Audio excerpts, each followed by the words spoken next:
Hey, everybody.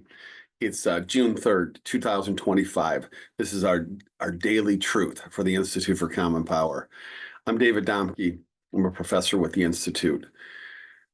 It's one of my favorite ones to do today. June 3rd, 1946.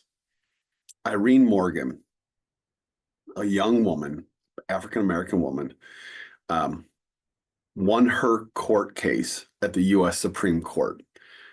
She was arguing in what became known as Morgan v. Virginia that she had a right to sit anywhere on interstate bus travel, arguing that the challenges, the difficulties of moving across state lines and having to shift seats, and for bus companies to have to monitor where people sit when buses cross state lines was too onerous, too difficult for interstate commerce, the Interstate Commerce Commission, to monitor.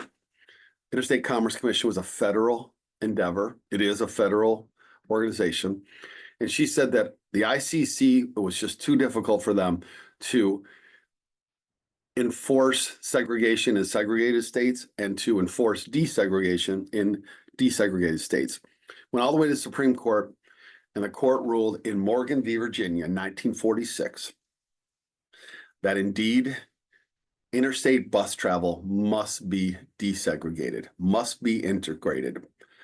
Supreme Court rules this in 1946. Unfortunately, the implementation of Supreme Court decisions relies always upon the other two branches of the federal government and then state governments. Relies upon the executive branch, relies upon the legislative branch at the federal level, and it relies upon states at the state levels.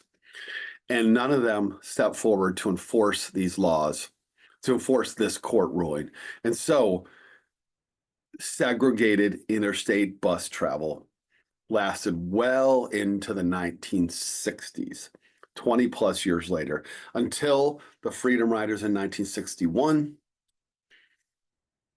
came along after another court decision by the Supreme Court and forced the federal government to step up with the Interstate Commerce Commission to uphold desegregated bus travel, interstate bus travel.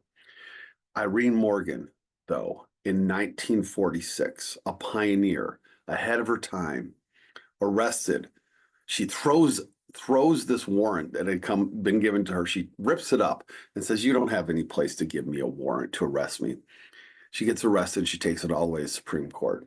It is people like that, courage like that, that allow any of us to sit anywhere on a bus, an interstate bus or any bus in the United States today. That's our daily truth, June 3rd, 2025, Institute for Common Power.